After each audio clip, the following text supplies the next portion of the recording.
board meeting today. We'll start with agenda approval. Is there any changes? I think there was. You have. Yeah, Did you Mr. Chair, I'd add 8D, CPS hosting. I think you received copies yesterday in the mail. It was just it's an oversight on an IT contract. I'm not used to having to do those. Okay. All right. And if there's nothing else, do we have a motion to approve the agenda? So moved. Second. Any further discussion? Okay, all in favor, say aye. Aye. Aye. Any opposed? Okay, that passes. Public input. Anyone from the public want to say anything? If not, that's done. Consent agenda. Any items someone would like to pull and look at further, or I'll move to accept. pick up? Okay. I'll second. All right, any more discussion? All in favor, say aye. Aye. Any opposed? Nope. All right, employee recognition. We have, in the Auditor Treasurer's Department, we have Hope Brown, Deputy Auditor Treasurer, began full-time position on January 30th. And that's Hope. Thank you. I bet Kay's really glad to have you there. Yes, I am. All right. For Recorder, Daryl Hensel, Chief Deputy Recorder, is recognized for 20 years of service on February 6, 2023. And then in the Sheriff's Department, we've got Joel Henry, Jail Administrator, is recognized for 20 years of service on January 24th of this year. Spencer Stack, Patrol Sergeant, began his full-time position on January 9th of this year. And then Allison Deegan, Deputy Sheriff, is recognized for 1+ years of service from July 6, 2021 to February 8, 2023. And we thank them for their service. So we can move on to the Auditor. Resolution to authorize special election to fill Commissioner District 4. Mr. Chair, I'll move to approve. Well, Oh, I'm sorry. I didn't even realize you were. help. Good morning, Commissioners. Better say some things here. So before you is a resolution authorizing special election to fill Commissioner District 4 vacancy. So, Shar? Sure, I'll move to approve. I'll second. Second. I do have a question, though. When's the filing period? Filing period is going to be February 13th, Monday through Friday, the 24th. The following Monday, Tuesday, I believe that's the 27th and 28th, will be the period of withdrawal. At those times, we will know whether the election dates are going to be May 9 and August 8, or whether it's simply going to be May 9. And the factor is whether the number of candidates. If there's 3 or more candidates, then there will be 2 elections, with May 9 being a primary. Okay. And for the filings, will the Secretary's of State website maintain that, where we can go and check? They can to go see? right through me. Yes, I will have them posted through the Secretary of State's website as soon as they are filed. Just out of curiosity, I think I would want to be probably checking every day to see who's That is filing. big news, yes. Yeah, it is. Okay. All right, we had a first and a second. All in favor, say aye. Aye. Aye. Any opposed? Nope. Did you say the filing date starts on the 12th? 13th, Monday? Monday the Monday, 13th. okay. All right, thanks. Yeah, I don't have a calendar in front of me, but Yeah, 13th's on Monday. okay.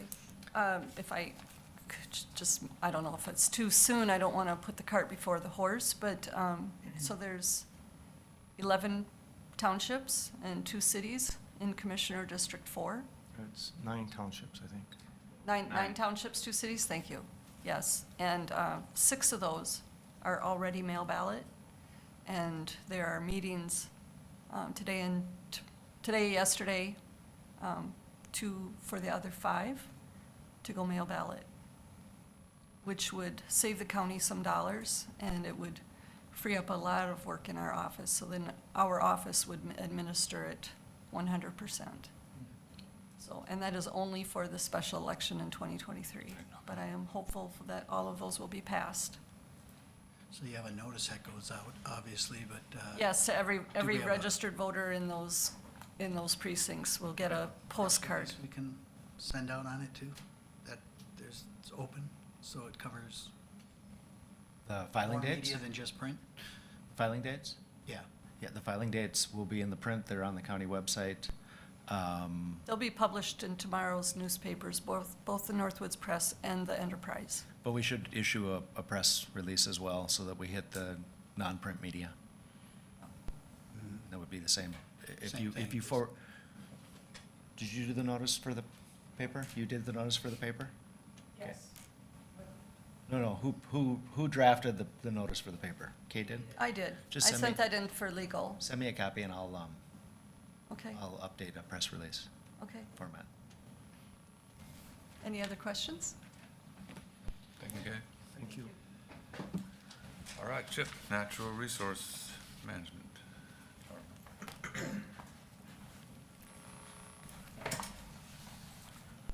So the first item on the agenda is an easement that I brought to you back in July of last year.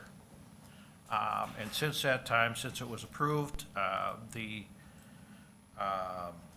company that is doing the conservation easement for the Boy Scout requires that their name also be listed on the easement, so they ask that the easement come back to the county board to include the Minnesota Land Trust so the easement applies to them also for their work on the conservation easement. So we redrafted the easement, and what you see before you is the easement that also has the Minnesota Land Trust listed as a party to the easement as well. Okay. Any questions? Have a motion? I'll make a motion to accept. I'll second. Any further discussion? If not, all in favor, say aye. Aye. Aye. Any opposed? Nope. Passes. Thank you. And the only other item I have on the agenda is, of course, announcement of my pending retirement for May 5 of this year. I do want to thank the county board for their work in making my job a lot easier and for the work that you do for the people of your county and your constituents. I have served many county boards over the 33 years that I've been in this business, and they've all been great county boards, all do the work, for their work, for their constituents, very good, and I appreciate the work that you have done, make my job easier. Well, appreciate the work you've done. Thank And you. 33 years, that's a good while. Yep. All public entities. I started here working in Hubbard County as a forester in 1989. Okay. Worked here for almost 4 years, just shy of 4 years, and then I went to Becker County for 17 years, and I've come back here, I've been here for 13, so. Well, thank you very much. Thank you.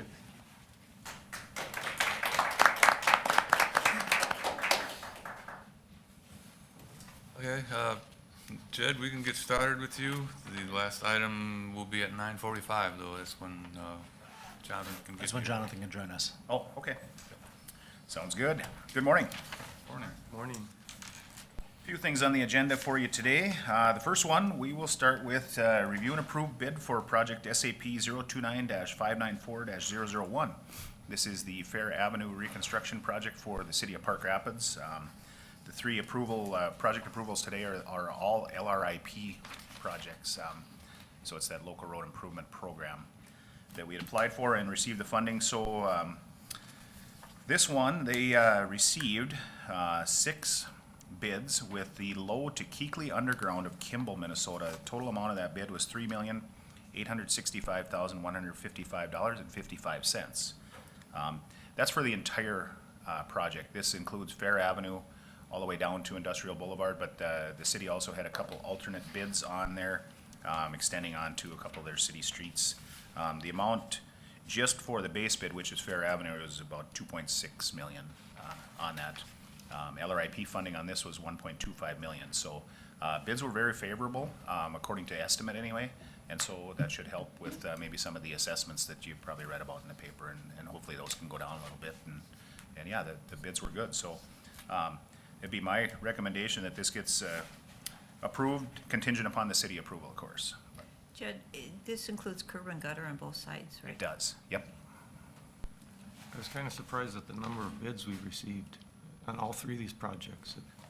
Yeah. It doesn't seem like, being a commissioner for 4 years, we get 2, 3, 4, occasionally 5, but here we got 6 and 5 on the other 2 bids too, so. Yeah, so I think with this one, I mean, yeah, you're right, the other ones are fairly similar too, but with this one, with the underground work, you bring in a different set of interested contractors too. Obviously you got paving and stuff too, but the underground, you get quite a bit of interest. There's not that much going on out there as opposed to just a straight paving project. So, yeah, good to see the interest. And I think the timing of the year has something to do with it too. We're trying to get things out a little bit earlier, get on the contractor schedules early. Hopefully that it's favorable, not just for scheduling, but also for pricing. Sure. Are there property owner assessments going to be done? I know that's a city, but so. Yeah, there will be on this one, yeah. Yeah, the county owns some property along the way too, so there will be actually some. Anybody that's got frontage on there would be assessed based upon the assessment policy of the city.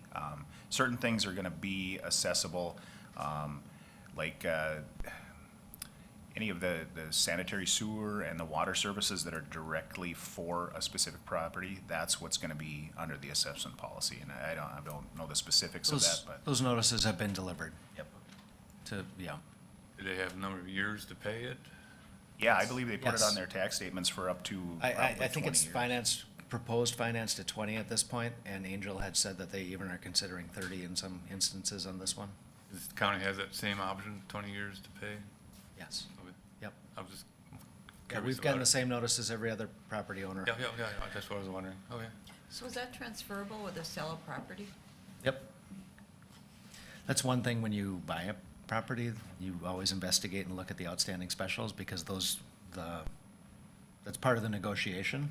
Our special is gonna be paid before the closing, our special is assumed by the new owner. Typically, specials are assumed by the new owner for the years that are left, at that point in time. Same as splitting taxes, right? You split taxes on July 1st, you split Right. them 50/50. If the closing is in this year, you have to have some statement as to who's paying this, who's taking over the payment of the specials. So that it's always a consideration in those sales agreements. Yeah, assessments are a difficult thing. It's a necessary evil. Somebody's got to pay for these projects, and if it's not done under an assessment policy such as the city has, it goes to the general, which is then spread out for everybody that pays taxes, and that's similar to what we do for the county. We don't assess specifically for that project coming past somebody's property. It's just done as a blanket levy amount, or you use different kind of funding. So you can imagine with this one, without the LRIP funding of 1.25 million, how unfortunate those assessments would be. So, yeah, the road has to be done, and it's gotta be done at some point, so you bite the bullet and move forward, and, yeah. I'll give the example. Katie Lundmark got the letter for the heritage property. Yep, And she's like, that's why I asked. $250,000, what do we do with this? And I'm like, slow down, that's the total, that'll be paid over 20 years. And she said, oh, well, that's completely different. So she didn't read the second paragraph of the notice. I'll move to approve the low bid contingent on the city's approval. Okay. Do you have a second? I'll second. Any further discussion? Not, all in favor, say aye. Aye. Aye. Any opposed? No. Okay, that's approved. Very good, thank you. Second item, review and approve bid for project SAP 029-592-003. This is Henrietta Township's project on 204th Street. It goes from our CASA 1 over to CASA 4, north side of Headwaters Golf Course, and it's also got the parking area for the trailhead there too, the new parking area on the east end. So for that one, we received 5 bids, and the low being Northern Paving, Inc. out of Bemidji, Minnesota. Amount of their bid, $318,135.40. Again, another favorable bid. Our original estimate was the upper two, like 290,000. That's what we had received in LRIP funding, minus a $25,000 contribution from the township. But upon finalizing design with their consultant, we requested additional money, ended up getting approved for $364,000. So now that the bids came in at 318, there's plenty of the LRIP money there too. We'll see if they're still gonna require the township to provide the 25,000, but anyway, we would definitely recommend this low bid for this project, and this would be contingent upon the township approval on Thursday night as well. And then are they doing curb and gutter both sides there? Not here, nope, this is just a minor grading project, maybe trim some of the hills down, get a little bit of ditching in areas that they don't currently, and then the road will be paved. So it's, So the curb and gutter will be where it currently is and that's it? I don't there think there is gutter There is there. none on this, nope, this is just a rural portion. Yeah, okay, there's Goes by, sidewalk on portions. nope, not on this one. No, but I mean on the road itself, and that will just be left alone. This one is up north of Headwaters, Are there not? Oh, it's No. north of Headwaters. I was thinking south. Yep, okay. yeah. Never nope. mind. Yeah. I think the project you're thinking of, we'll get to that in one of these years, but yeah. Okay, Nope. yep. This one is just a rural road. Yeah, nothing out there, just roadway and ditches, so. Okay. And it's not a very long stretch? No, a little under a mile, 0.9. Okay, at that $300,000, I was thinking it couldn't have been very long. No, it's not, but it's gonna be a very nice tie between the two CASAs. And then, yeah, if any improvements wanna be made to that trailhead as well, maybe some expansion or some paving, now would be a good time, to take a look at some of those too. Yeah, it's a tough to maintain road. There's quite a bit of traffic that crosses over through there, so, yeah. It's not nice real project. wide. No, it's not.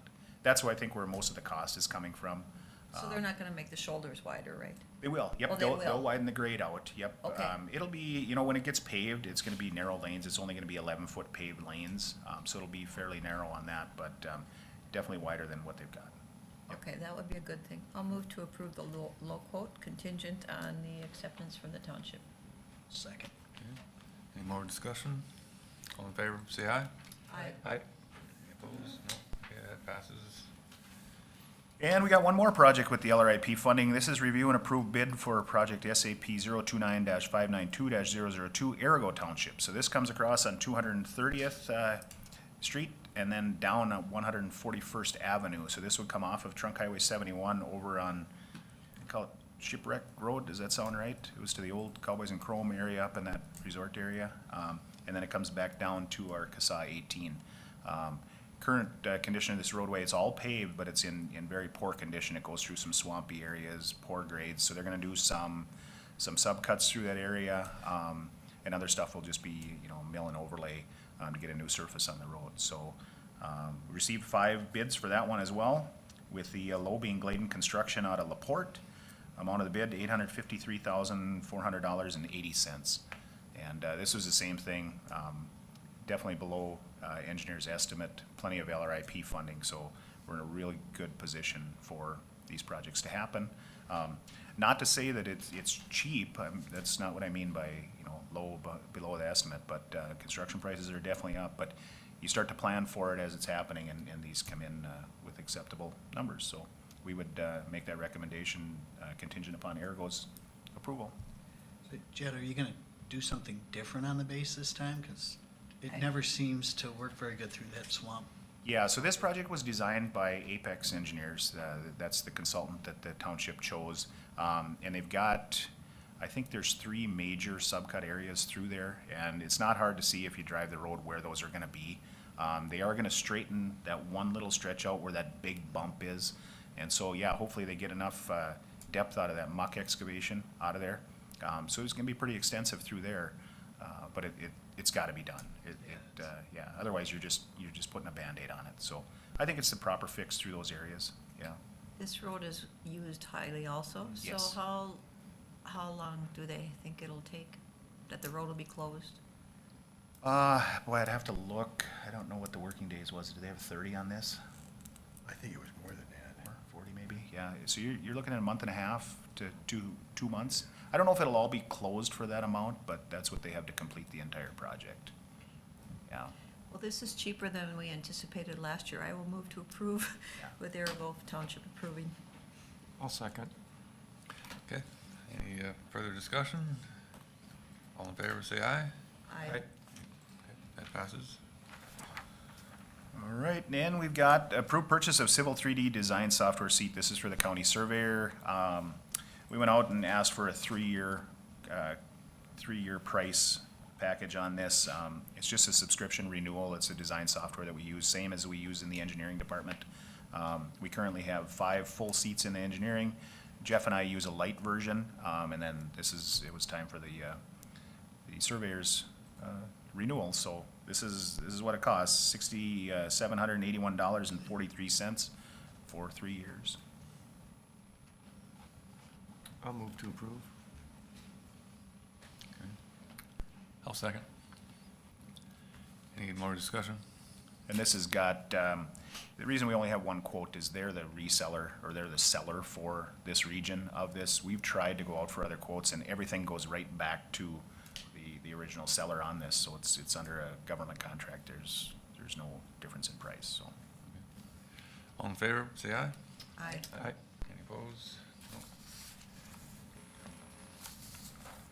And then you can take a little break, and we'll get back with you when Johnson's here. Very good. So Administrator. Yeah, Mr. Chair, if we could take these a little bit out of order, I would probably do C first with Mary Thompson's request from HLDC. Okay, sounds good.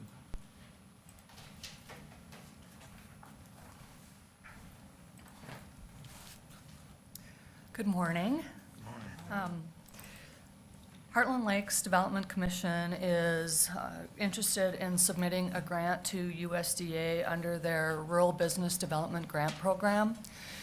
The program allows for several activities that will increase the ability of rural businesses to grow and expand, and we are interested in submitting a proposal application for that and looking for some match to do that. Specifically, the activities that we are interested in accomplishing under this grant program is to broaden the reach of our peer-to-peer networking program, which is called Entrepreneurs Anonymous.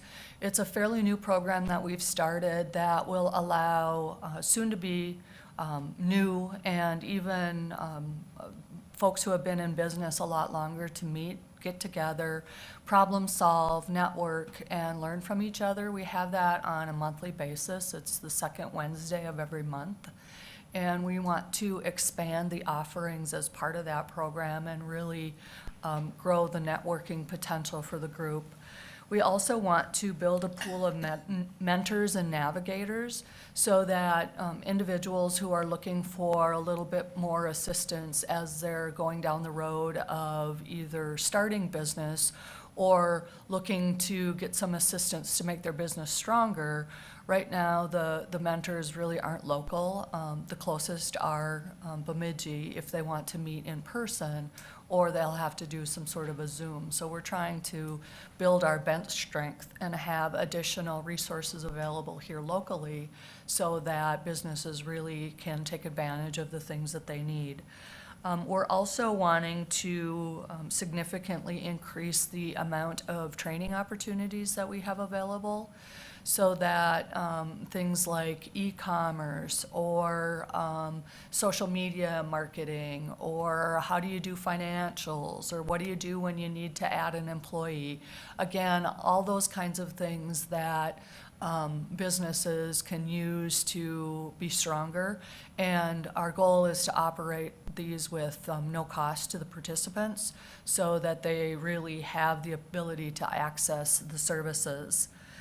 There's also an organization called Night Moves that I believe I've mentioned that is interested in creating a career pathway for high-tech programming positions.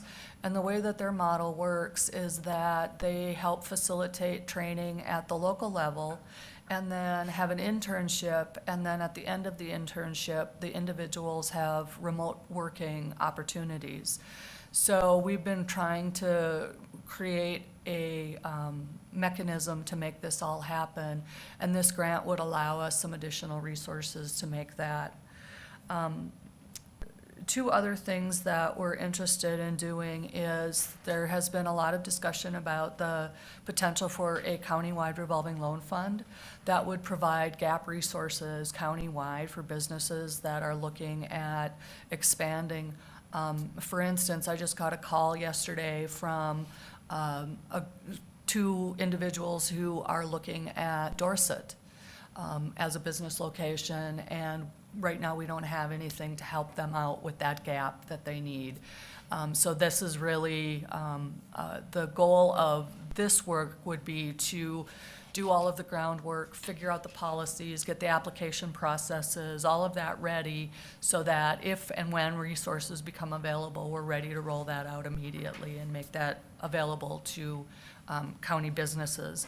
And then the final thing is that we really want to work on whether or not there is a model to create an industrial park in the northern part of the county. Using the example that Bemidji Steel did, and they were a Bemidji business that moved into Hubbard County because there were significant financial resources for them to do so. Taking that as an example, thinking about what would it look like if we made it easier for more businesses to do that. So we're looking at the potential of using these resources to help with feasibility studies, what a park would look like, where we would do it, how would we serve, those kinds of things. Because we can take the draw from the northern part of the county, particularly Beltrami County, and some of the workers, and then if there's businesses there, the potential for additional housing in the northern part of the county becomes real, and really is a way that we can potentially increase economic development in the northern part of the county by using the example that Bemidji Steel laid out for us. So this grant would also help with the work associated with that project as well. And so we're looking at the potential of doing these things under the grant program. It'd be a 2-year grant. The application is due at the end of February. We would find out somewhere near the beginning of the federal fiscal year, which is in October, and then we would have 2 years to work on this grant. So the request was to use resources that were made available to you through the sort of ARP funding. It's called the LATCF, Local Assistance for Counties and Tribal Governments. That was set aside, and I understand that it has, to this point, not been allocated. So that's the request I have. Are there any questions about what we're planning to do or hoping to do? So outside of the projects that are basically expending resources to study to see if they're feasible, the programs and stuff, if they're successful, some of the programs and the mentoring and that, how would you plan on sustaining them?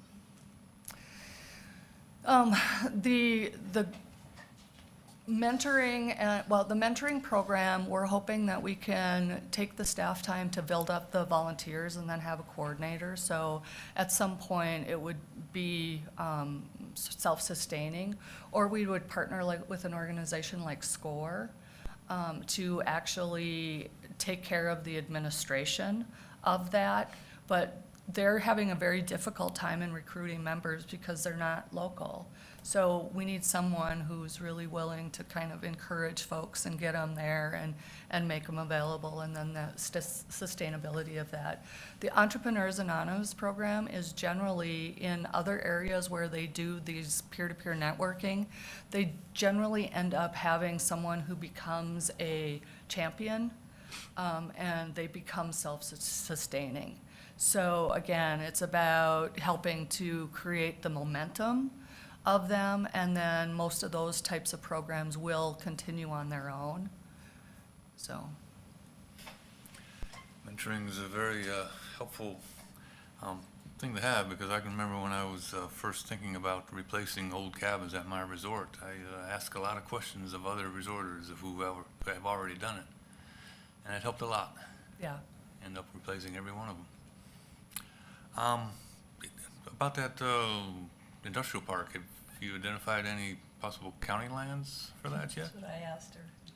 I think that there is one in particular that you had talked about or looked at as part of the pellet manufacturing over by Potlatch.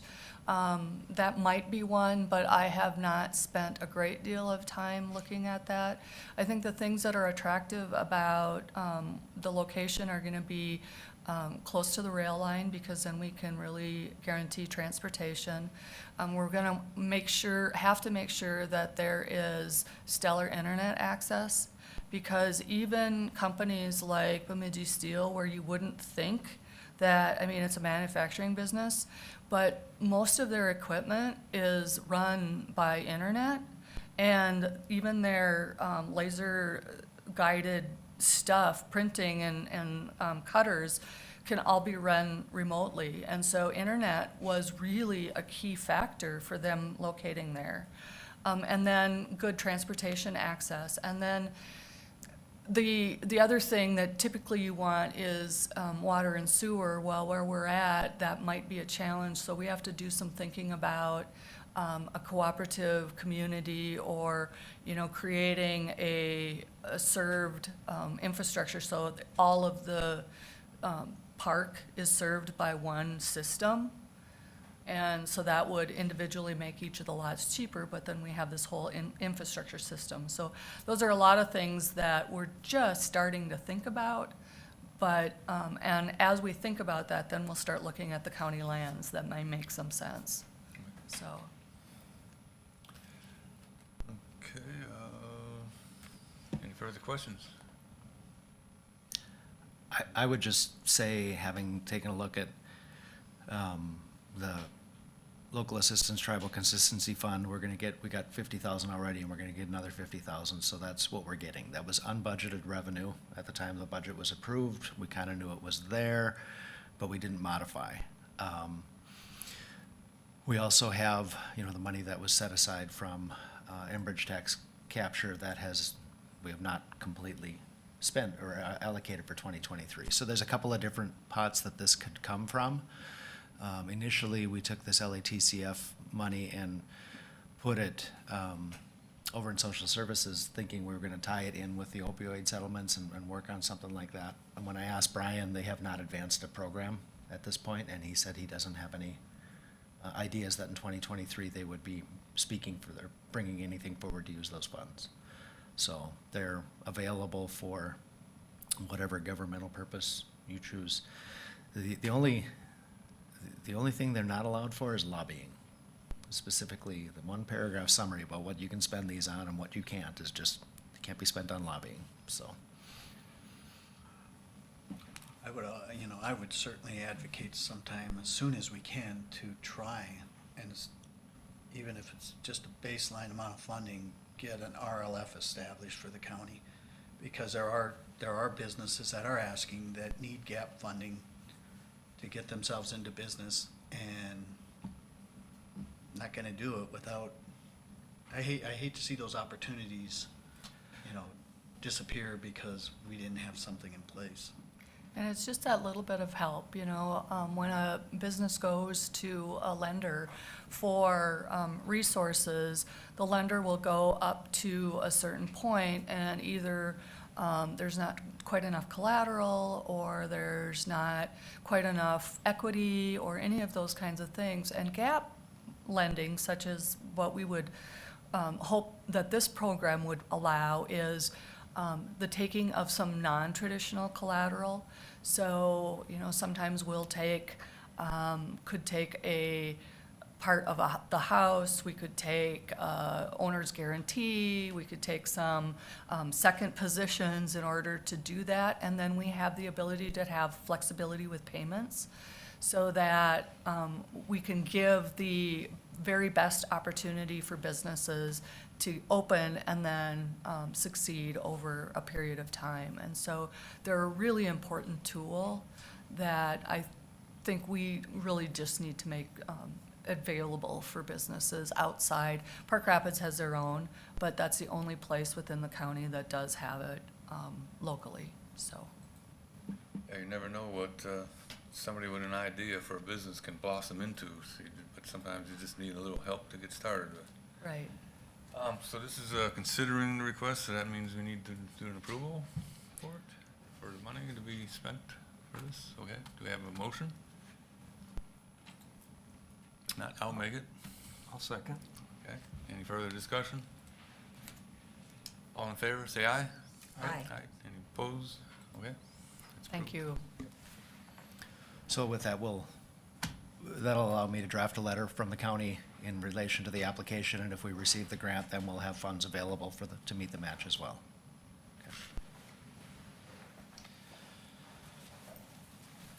And then, Mr. Chair, the next two items I have, I'm gonna ask Zach to come up in case there are any questions about these two contracts, because the language goes a little bit over my experience. But the first one is a Microsoft server licensing contract. And as I understand it, our old manner of licensing, we were licensing servers, the boxes themselves. And the new way of licensing the servers is licensing the number of cores within the boxes. So it's just a different way of doing it. It was in transition. We were working on it, but now we find we're not in compliance. This brings us into compliance. This was an unbudgeted expense for this year. But looking at the expenses for the year, I think we're gonna end up being okay with this anyway. And if you'll recall, IT budget was about $80,000 or $100,000 less in '23 than it was in '22. We'll be fine making this extra expense. So is this amount over and above what we were spending last year, or? Without just knowing a what we're portion of it spending because we last were year. under licensed? This is just a necessary expense to get us current with licensing. These licenses do not have an expiration. It's just it's a continuation. It's not an annual thing. It's not a 5-year thing. It's relative to the number of server cores that we're operating. So this should be good for a period of time. Correct? So I'm still confused, because Right. if we were licensing individual servers, instead of doing enterprise, we were paying something. Yes, definitely. Okay, so now that we're gonna do this route, that should be inclusive of what we were paying. We were not licensing those individually every year. They were licensed when they were purchased, as I understand it. And so we did not have a running, we're spending $17,000 a year on server licensing, and now we're gonna spend 30. So this is not offsetting another cost, although the next one we're gonna propose to is offsetting another cost. So this is a new cost to pick up and cover the license on those servers because the way their license has changed. And it will cover them going forward, I'm assuming, as long as the number of servers and server cores that we're managing stays relatively consistent. And you will see that we're working to actually offload and use cloud services and servers rather than purchasing more servers. So I think that this is a good number for a period of time, but there isn't a number in 2021 or 2022 that we're offsetting with this, because those server licenses were usually bought and paid for when we bought the new boxes. Okay. So they were bought in time, held forward. Those licenses don't cover the way So this Microsoft is is a licensing. recurring annual amount. No, this is not. This is not a recurring, this is just to convert the licenses to the new currency of licenses with Microsoft. And so then when each license comes due, then will that have to be? This will not, as I understand it, this will not change. This is a one-time fee to cover the number of server cores that we're operating now. But we'll still have to renew each license? No, you will not. We It's will a not. Okay. One-time fee to get us current and in compliance with Microsoft and the licensing system, and after that, we never pay for it again, Unless you add another server. unless we were to add more servers, that is correct. If we change the number of cores that we were managing, this would be modified briefly. correct. And what makes up a server core? What makes up a server core? Trying to take it from technical terms to layman's terms, it's basically you have a motherboard, and on there are different processors on those motherboard. Say we have 6 on a motherboard. Each one of those processors has cores within them, and that's how they determine how much horsepower and what they can put out. Does that answer your question? Not really. Kind of vague. So this cost will be Because spread our out. minds don't work in IT. You could look at it that way, but I wouldn't put it that way. For me, it's It's not like 6 months from now we'll be back. No. It'll be a number of years. correct, correct. As often as we need to or are requested to add servers, then we would be required to add licenses. But as now, we should be good for 2023 as far as I'm aware, and you won't see this bill again. So cores are, like you said, horsepower and redundancy. How much backup and redundancy, how much space, how much speed do we need? And the next one we're gonna talk about is, and other things that we're gonna be talking about, are services that we're taking off of our servers and hosting on other people's cloud servers and paying for an annual hosting fee rather than having to license and own these boxes. Being that we have the servers, Yes, we need to be in compliance. I'll move to approve. definitely. It'd be much better than to receive a fine from Microsoft. That is zero question about it. I don't have much of a choice. Was that a motion? Yeah, do you want a second? Sure. Okay, go ahead. I'll second. Any more discussion? All in favor, say aye. Aye. Any opposed? Same sign, okay. And then I skip down to number 4, the CPS hosting proposal.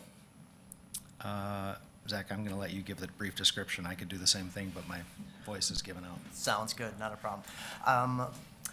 As you might know, the AS400 is what hosts our payroll processing, and before we also used it for elections. We've moved away from using the AS400 for elections and whatnot. It's basically just processing payroll at the moment.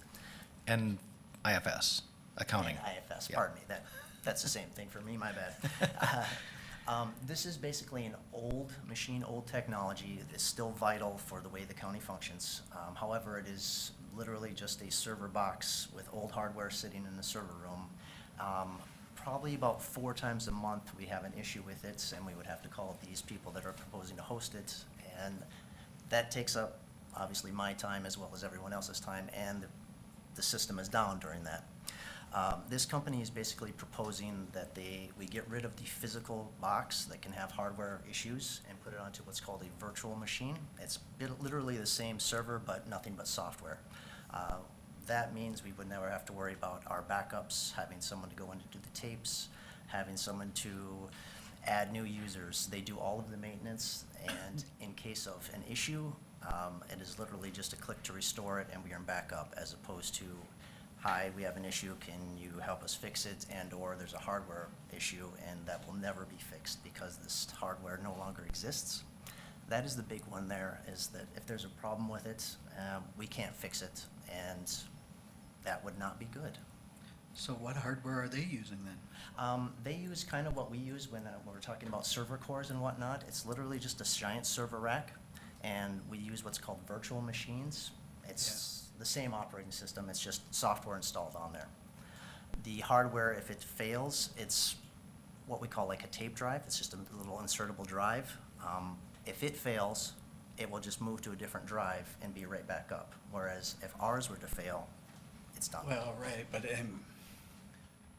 it's antiquated hardware, no matter how you slice it up, whether it's housed here or it's housed there. At some point, we need to get off the system. I see. When we moved, if we were to move to this hosted or virtualized, there is literally no hardware involved whatsoever. It is nothing but, us. for us, it is nothing for but them? sound. For them, it's gonna be server hardware, and, Windows-based or still AS400-based? it will still be an AS400 based. It will run on technically a Windows server, but it will be emulated in AS400. So what we've done, we're moving the problem from us to become their responsibility, and we're contracting with that.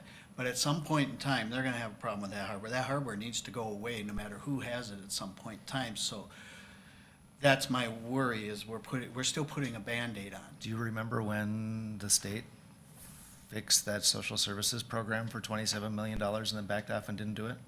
Well, there are 78 counties that are using IFS as accounting software, and they're all reliant on this old, terminal emulation software, or hardware and then software. The reason this makes sense for us is because this one-time setup and go live, the $12.50 per month charge for our space for our data on there, and the $2.95 for the managed services, meaning we have a change in users, we call them, they do all that. Essentially, at this point in time, our IT department doesn't have anything to do with operating, with providing services to support IFS. It's all coming out of the finance office. In 9 to 12 weeks, when we move over to UKG for HRIS and payroll, we won't even need it for this, but we will need that for our archive data relative to payroll.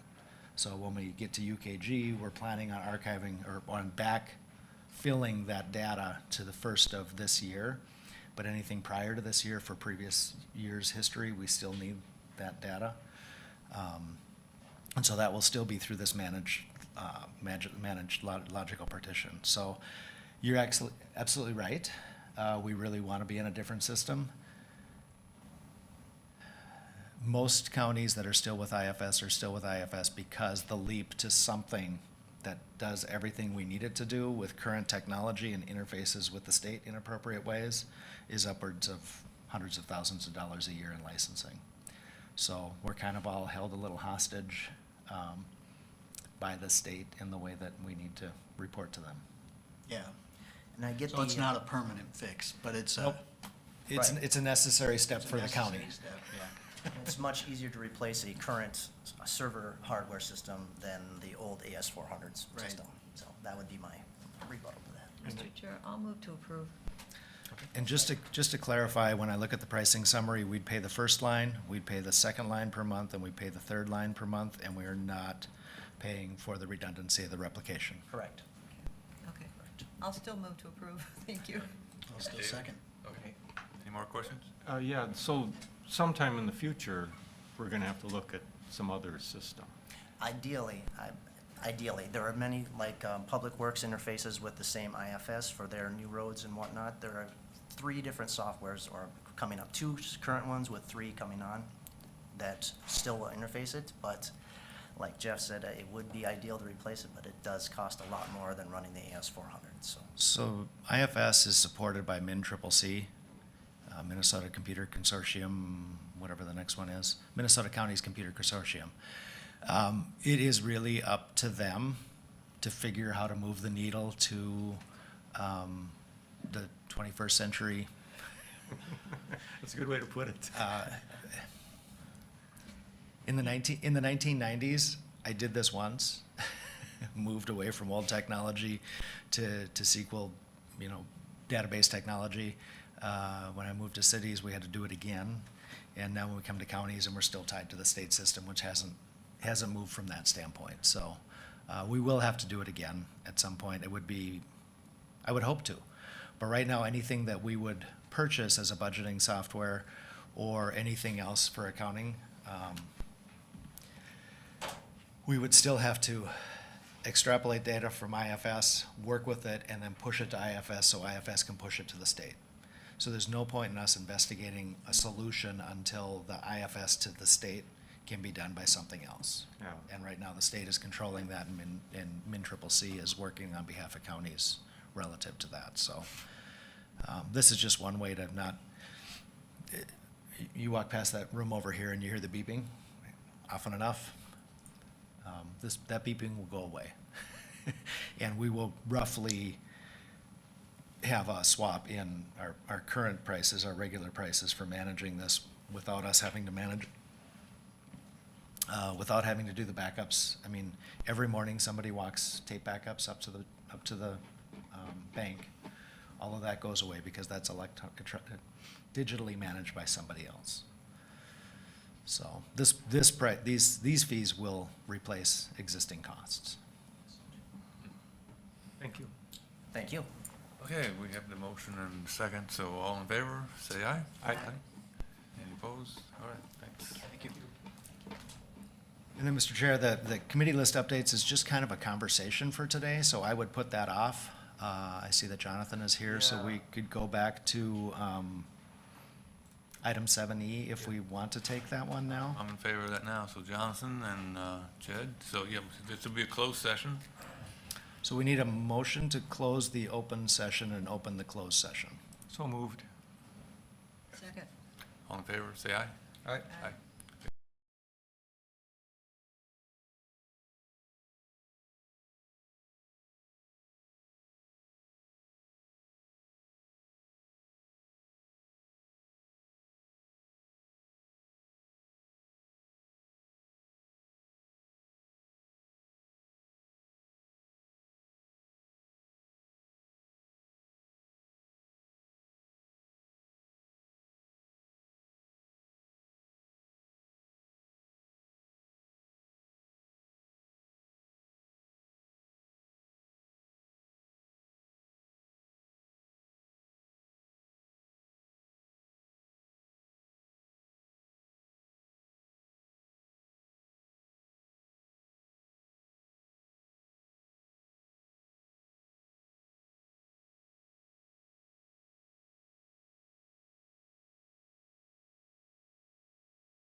So we should be live again. Okay, open the doors, so we're live again. Okay, we'll take care of this one right away then. So Jed, you want to word it for us? Yes,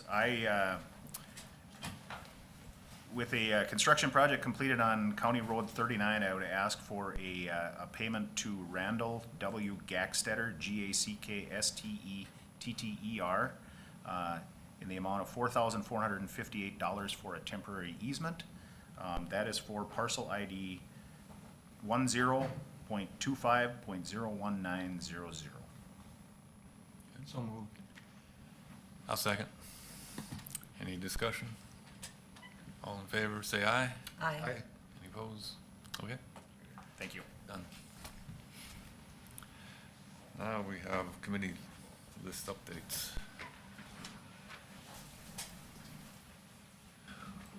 And well, we'll wait till our,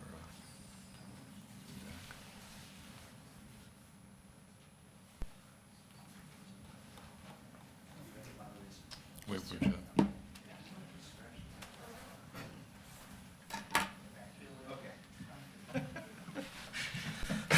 Okay, with committee list updates, I imagine we need to fill in until we have a new person for District 4. Yes, Mr. Chair, my thought is, now that we know that there's going to be a period of time that we're without a Commissioner District 4, that we would take a look through this list and see if there's any vacancies that we need to fill or cover or, Even though there's a number of them where there's two commissioners, you know, it was put two commissioners for a reason, so, oftentimes, yes. yeah, so perhaps some of those we need to look back and assign another commissioner to it. And I don't intend for us to take time and walk through this list today unless you know of anything that should be dealt with today. Just the thought of we should be working with it. I can bring it on next Tuesday for the work session too, and we could just walk through the list so that we have it ready to go on the 21st when we have our next meeting. Okay. But if there's anything that you think we should address today, we can do that as well. Okay. And then approve it on the following week. Yep. Okay. The only thing I would suggest, like for Prime West, I let them know currently there isn't an alternate, so, and depending on what we decide next Tuesday, maybe Jeff, you would let the different committees know if we choose not to fill. And Shar, weren't you gonna cover Hubbard and prevention? Did we decide on that? I don't know if we decided, but I had volunteered to do that. Okay. But wherever there's a need for two commissioners, you know, we probably should get somebody on there to, Yeah, I'd looked this over. There's, I believe it's 7 different committees that I currently share with Dan. So I know some of them, Dan's the alternate on it, stuff like that. Northwest Minnesota Juvenile Center, we do have, because we're part of the group that in a sense has ownership of that, we do have 2 commissioners on that committee, and Dan being one of them and I being the other. I know I was asked at our last Northwest Juvenile meeting, the situation there, and I, at that point, said that I didn't have any information to share at that time. So I probably will be sending Mindy an email today, filling her in, but basically, we won't be filling that position till possibly the 21st, if that sounds all right. Yeah, naming a replacement to that commission. Yep. okay, so we can just, everyone think about some. Keep these in notes, we'll carry it forward to next week. The other item that I have on the agenda for next week is bringing forward a revised investment policy from Kay's office, working with Ellers to update that a bit. And ours was, they gave us a B+ when they took a look at it, and they said, this is really pretty accurate and pretty current, but they upgraded a few things to it. And then talk a little bit about investment strategy and review our revised investment earnings income for the 2023. I think those are all important things for you to be aware of. Obviously, the majority of that is the result of the fact that markets have changed and money's worth a little something if you've got some in the bank. So we'll be bringing all that next week for a conversation. Okay. And then we'll add this to that list. And right now, that's what I have on for next week. At the Prime West meeting on Thursday, the numbers, there was such a difference in investment income. Yep. Yeah. We moved From in, 22 to, yeah. from budgeting, we went from 200,000, which we didn't meet last year, Mhm. 400,000, which we will exceed easily for this coming year. So that's good. I'll start with that magic fund. I noticed in AMC, they were advertising for someone for the board. Is that your position, or is it It somebody is, else? but see, then they go down, I served 3 one-year terms, and that's the length of time you can do it. So now they will look for a different county to be represented. Okay, so it's gotta be, Okay. okay. So I saw that- you're crossed out on the magic fund. Yep. So Yep, that one- the board just, and yeah, that committee just goes away. Okay, that'll come off our list then. Yep, Okay. uh-huh. I was curious about that one. Okay, we'll look at that on the work session Yep. next week some more.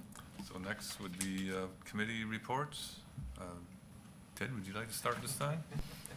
Okay, I got a few of them here. We'll start off with extension. Let's see, there again, Mary Jo Lohmeyer talked about the 4-H club there. Find her notes here. They did have an increase of, enrollment is growing. They have 14 new families, which equals to be 20 new members in 4-H. Mary Jo sent a breakdown later.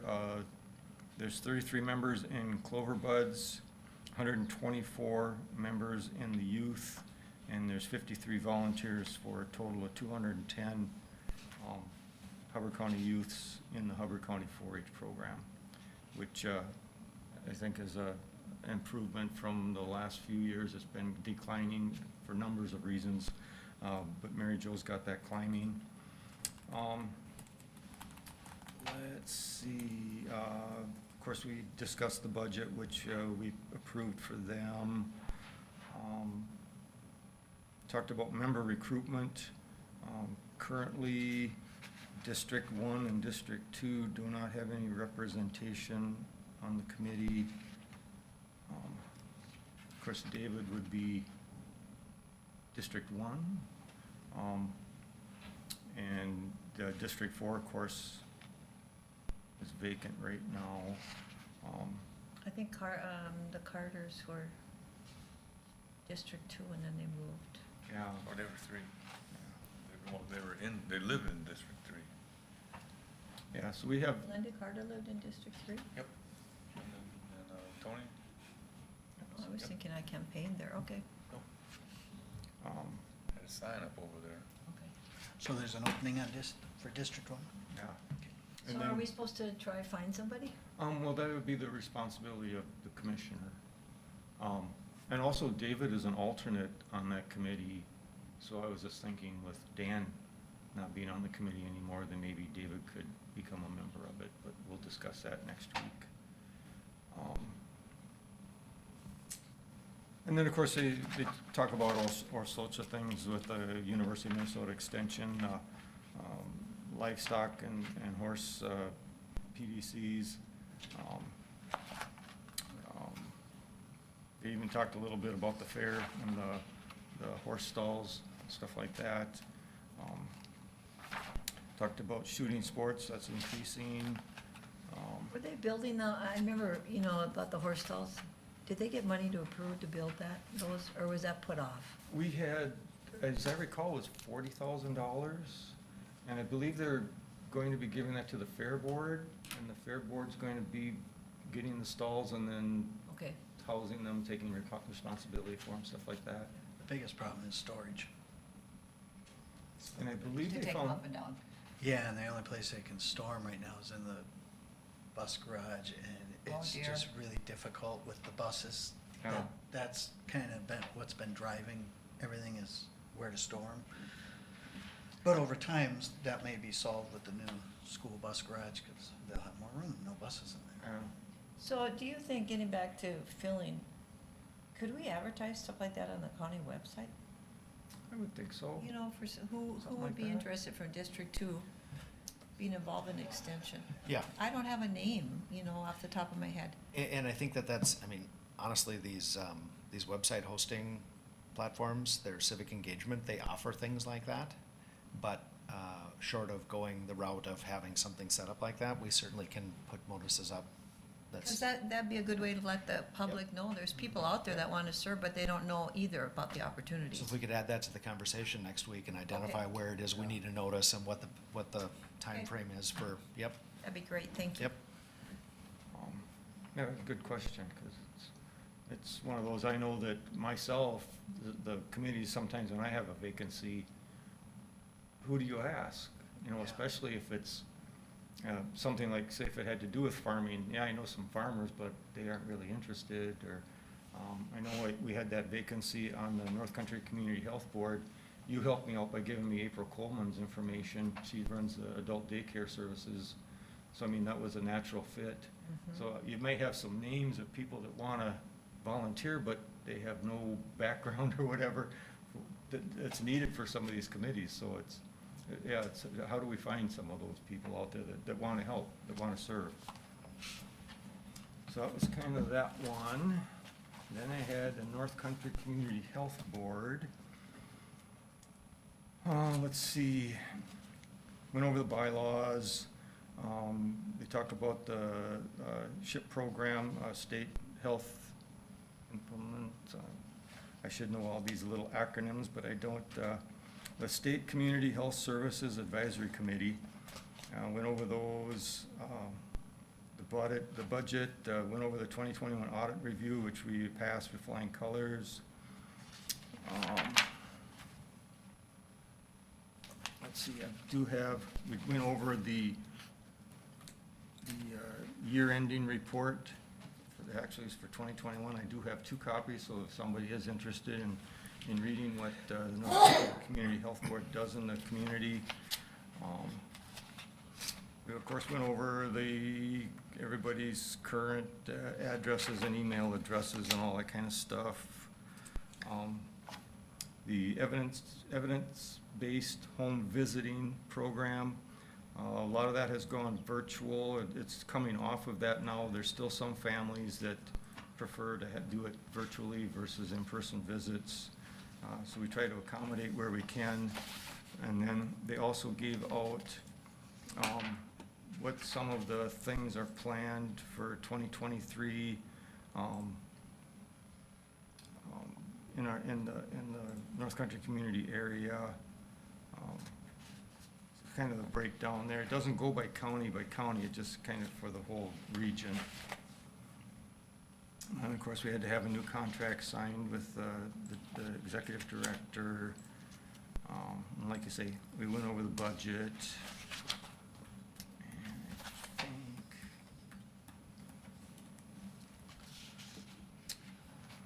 we also wanted to, got us a letter from the Minnesota Department of Health. We're talking about the partnership, working together and transforming the public healthcare systems. You can say them. So that's about that for the North Country Community Health Board. Then I had Northwest Juvenile, Northwest Minnesota Juvenile Center. Let's see, we had updates from the judges. A lot of the courts are still a little bit virtual, but they are, and some of it, they appreciate it because you have some youth or clients that aren't easy, to bring to court, but sometimes if it's say the final decision type of a thing, they like to have the people there in person and in the courts. So it's kind of a hybrid system that they're using now. Let's see, of course, went through the previous minutes, conflict of interest paperwork. Talked about the bills. One thing is, we started last year, we did in-house food services versus contracting that out. Last year, Northwest Juvenile had budgeted $133,997 for the in-house food services. The lady that we have in charge of running the kitchen and finding grants and stuff like that actually found reimbursements and grants totaling $131,316. So through reimbursements and grants, almost the whole budgeted total was paid back. So that was, I think, really good. And plus, it's been a big benefit to the kids. They get to learn some life skills on how to prepare some meals and stuff like that. It's been a big win there. Went over the clients' movements reports. Their numbers are down a little bit right now, but in a sense, at a juvenile center, if the numbers are down, maybe that's a good thing. A lot of the non-host counties are paying the majority of the bills because, of course, we charge them a higher per diem per day, and they're actually using our services more than the other host counties are. I don't think I can go into a whole lot more of that part. Then I had, and also on just to kind of toot my own horn, on the Northwest Juvenile, I was elected to their executive board. So I feel good about that. Instead of meeting every other month, though, now I meet every month there. Conveniently, though, it's in Bemidji, so at least I've only got, I think it's 15 miles from my house, so that's pretty good.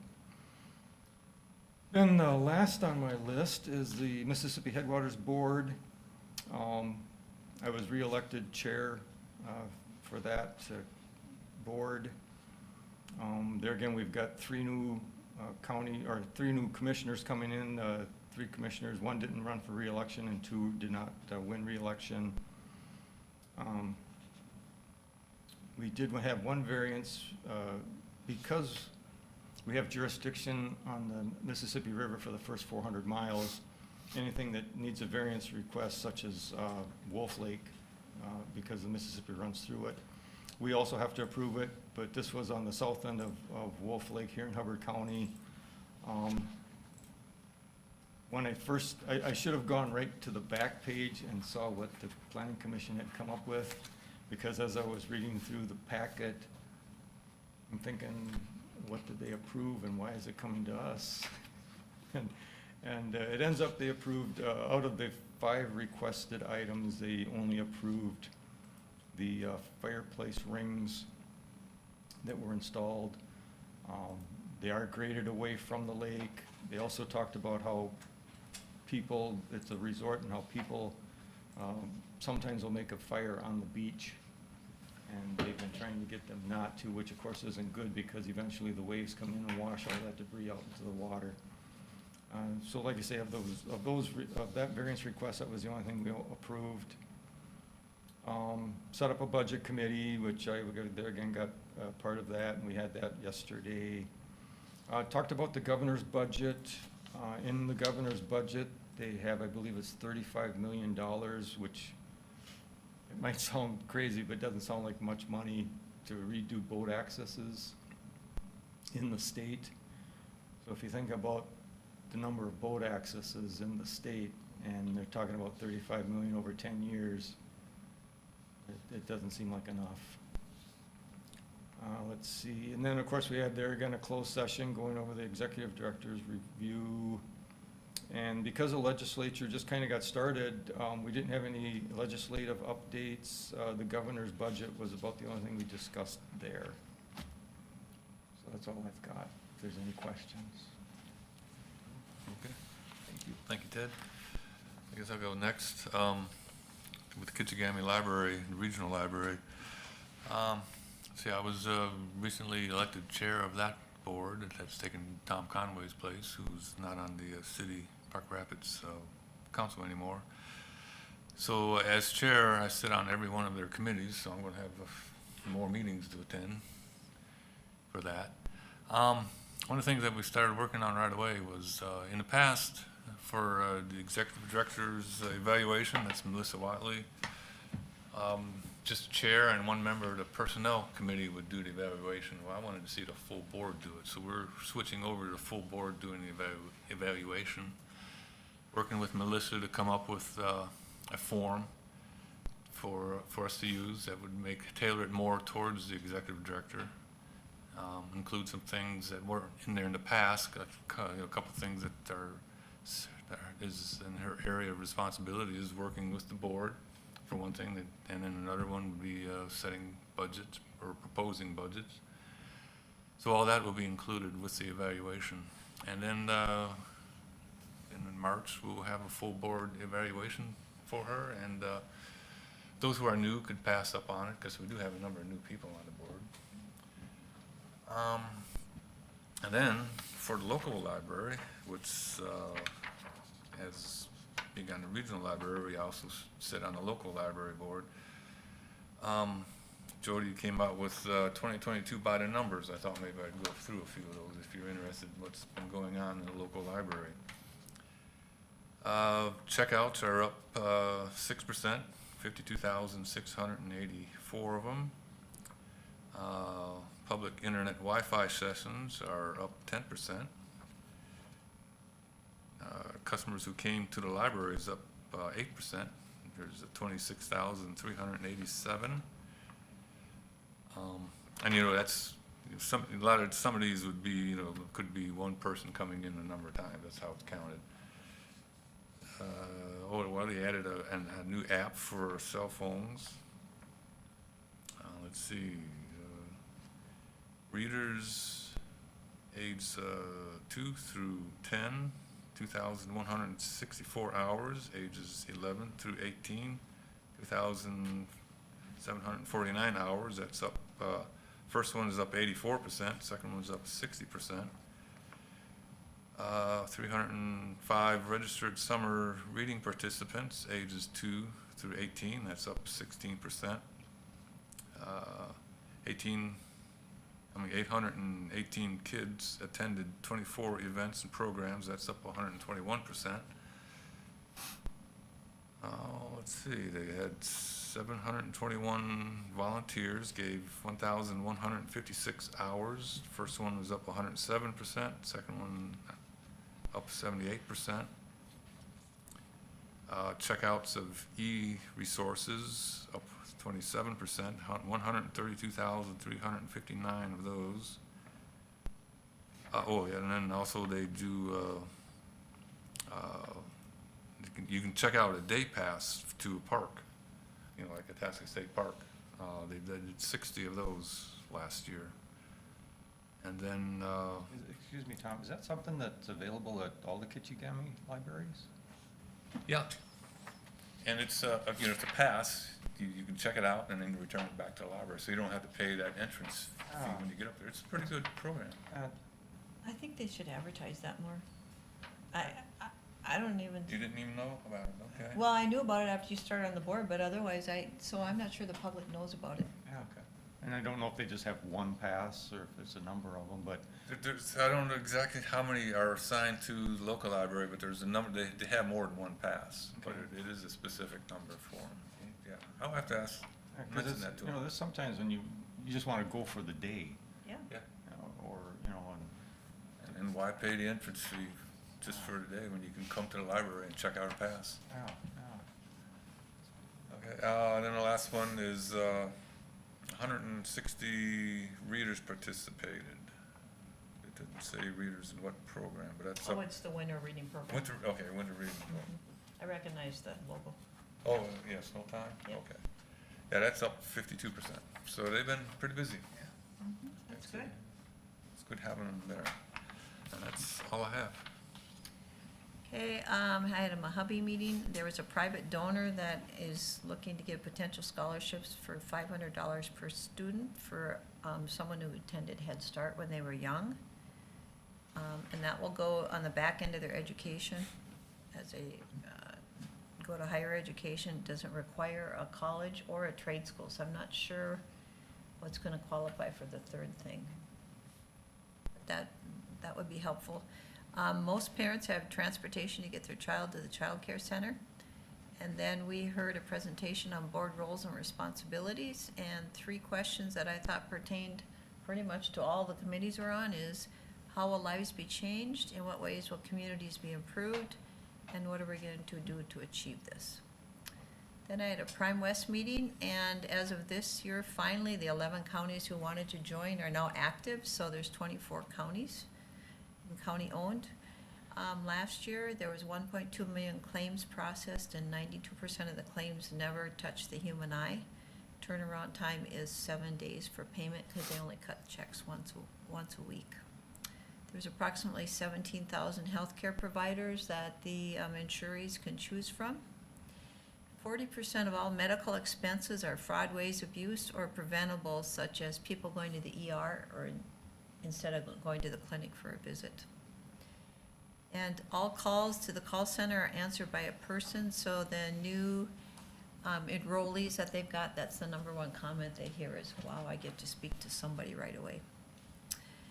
Year-to-date gain last year was $32,677,243.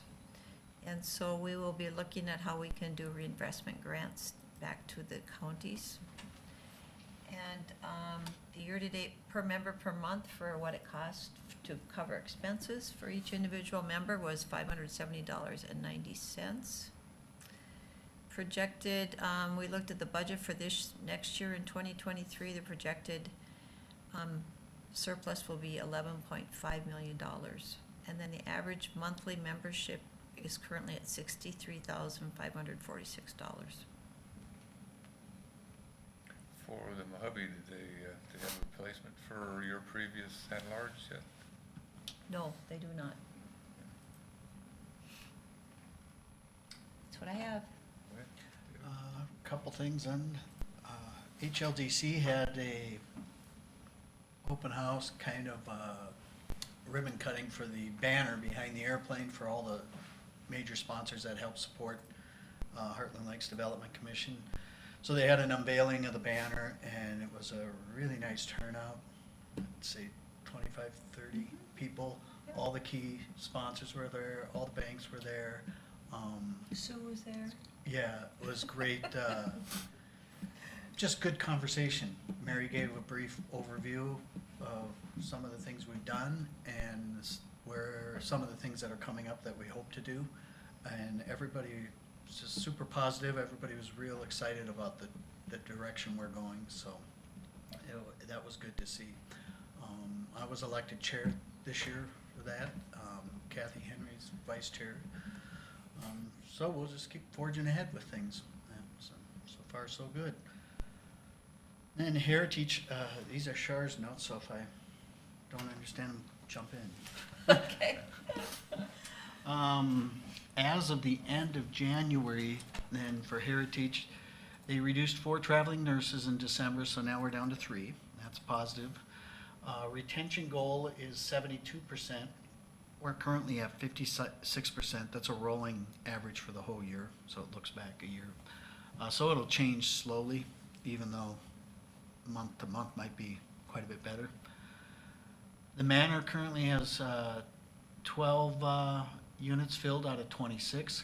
Cottages are 17 out of 18, and Heritage 34 out of 35 budgeted. that we're staffed for. Yeah. 34 out of 64 if you counted Yeah. everything, but Yeah. we've never generally been staffed for much over mid-50s anyhow. 52, I think, generally has always been the target recently. Some observation by our new administrator. She said staff is very focused on wanting to reach out to the agency staff right away, because they've kind of come complacent and used to doing that. So she's working on changing that and trying to figure out a way to do that with in-house staff so we can lower that traveling nurse pool. She's made some staffing changes for all full-time to work 1 evening per week. That'll share the load instead of the fresh hired people having to pick up all the load all the time, so that will help with retention. So that was able to be changed, which is another positive step. The Manor overall, for Overall for staffing needs, little adjustments need to be made in some small areas. The goal is to be profitable. Another note, she said that this industry is terrified of change all the time, so they kind of work slowly to change that. Monthly union meetings are taking place, and she's got an open door policy, and several people are coming in and having discussions with her, which, that's great. For the manor, we talked a little bit about, how can we get that filled faster, and they're just starting to do some marketing now for the manor to try and do that. They're gonna market to fill one of the rooms as rapidly as they can, and 2 in the cottages. They'll have specials for rent reduction for the first month, so we'll see how that goes. February, they have a pie and a tour planned for people who wanna come in and check the place out. March, they have a lunch and learn planned, and then some strategic referral plans are being implemented right now too. So they're reviewing all of that. They had 6 interviews in the last week, so that would have been 3 weeks ago. They had 6 interviews for positions. There's 10 openings right now. And we are gaining in the stats of the amount of hires we're having compared to what we're losing. We are gaining staff slowly. It's just, we really want to gain in those nursing positions to eliminate the pool. Legislative proposals, support for workforce so it can grow, ongoing changes to reimbursements to support wage increases, a build from the pipeline for financial supports for education of employees, and a funding system for assisted living setting. Caps need to be adjusted in that area, so that's kind of what's going on with Heritage. Anything you want to add? I'm just gonna add something really quick, because, did I tell you guys this, or that one of the facilities in Fergus Falls, did I tell you about this? Okay, so effective January 1st, they were, you could move in, and then whatever services you need until you died were available. Because they couldn't make their they couldn't make it work financially, they went to a strict assisted living setting. So 11 people had to move out. And of the 11 people, none of them found openings in their community. So we really need to keep plugging away to keep Heritage successful. And they're hoping to hear about the VA thing. I was gonna ask about To be approved in April. They are ongoing, it's being actively worked on, and so every time something comes back that needs to be changed, they're changing it. And they're hoping to be approved in April. Hope so. And there's no cap then on how many veterans can move in. That'd be big. Yeah. And I would say the administrator, Steph, she's identified here areas where some money can be saved and things can be Yes. done differently, so that fresh set of eyes is looking like it's proving to be kind of valuable to see things, have new perspective on things, so maybe there can be some changes where we can incrementally improve the situation too. And one thing that I forgot to bring up, the conversation got going, I forgot about it. I believe the HRDC has maybe some gap funding for businesses. And that would be something that they could look into, businesses could. I know that we do loan money to businesses. Right. But I don't know if there's still money available, but it's kind of a revolving loan fund too. We got the grant and then we loaned it out and we got it back, so now when the money comes back, we get to loan it back out again. But I could look into that further and maybe, give you guys a little update next week or at a different meeting or They something. had something in the annual report showing, where some of the dollars were spent for different businesses, and there were several in Hubbard County. Well, I that actually, benefited. reached out, and who's the gentleman that came here? I reached out to him, and then he gave me to somebody else. Okay, So Tony or she- Antonio She or sent a Tony? list of Christina Turner. Okay, Antonio was the one that was here. And so she gave a list of loans that they had given out from 2017 to current in Hubbard County. I could forward that to you because it was really interesting. yeah, I probably got that information somewhere at home in the Yeah, file. I know. Sometimes it's just easier to have it all listed there. Yeah, well, like I say though, maybe if businesses here in Park Rapids, HRDC does serve all of Hubbard County, so. And I an believe option. that the business has to go, if I remember correctly, the loans are handled through the local banks. Yeah. So yeah. they would have to go into the bank unless you can find a different way to get the information out to Yeah, them. and then I know like Northwest Minnesota Foundation and Greater Bemidji, but I think Greater Bemidji is more, you know, not so far down south in Hubbard County, because they're looking at the Bemidji area, which is, they've done some stuff in northern Hubbard County, and that's where I got involved with them, because that's where I'm at. Yep. Get all the help we can. Anything else? I just have something because, you know, Ted asked me about HIP, so I contacted Angie, and their meetings are Zoom only on Wednesdays. The fourth Wednesday, but the executive committee is the second Wednesday from 12 to 1. Wednesdays do not work for me, so if someone else would like to take over on HIP, I could, and there's a meeting tomorrow, I could just forward her your name. I got 2 meetings tomorrow. Yeah. Does anybody have the fourth Wednesday open?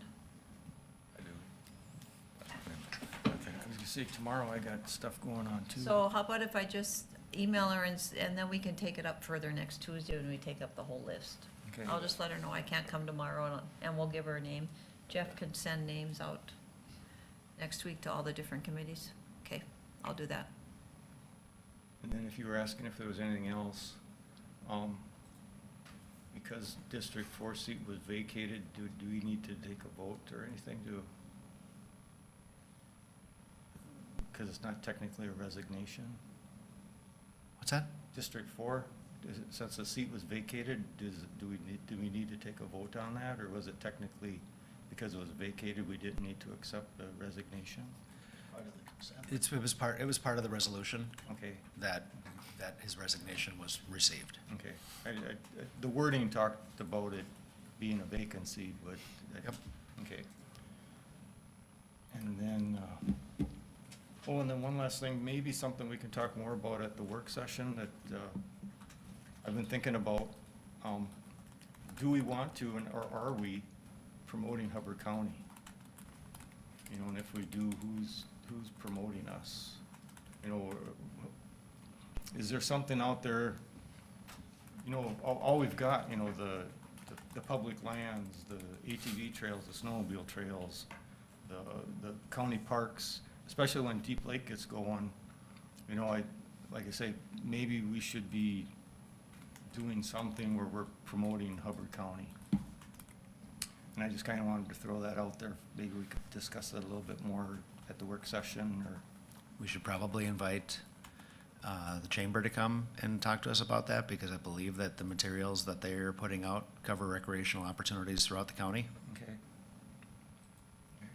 Yeah, once we got Deep Lake Park fully up and running, we definitely need some advertising, marketing going on there. Yeah. And Chamber would be a big one.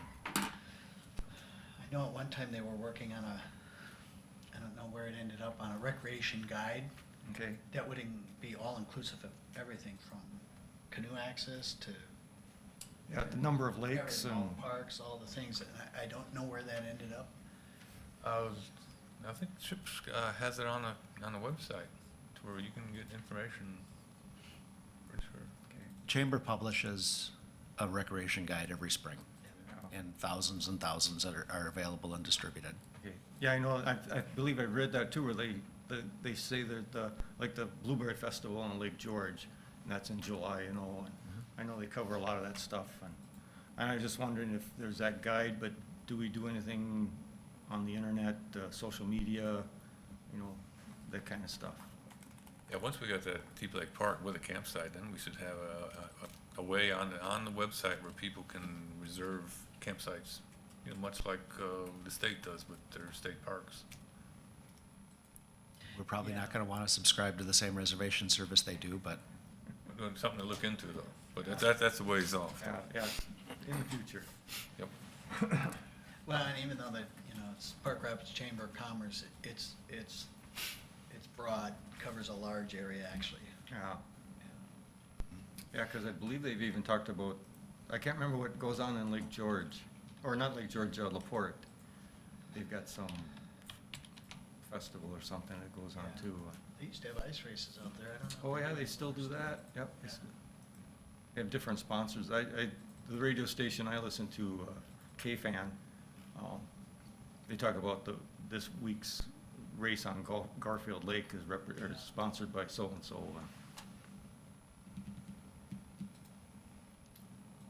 Okay?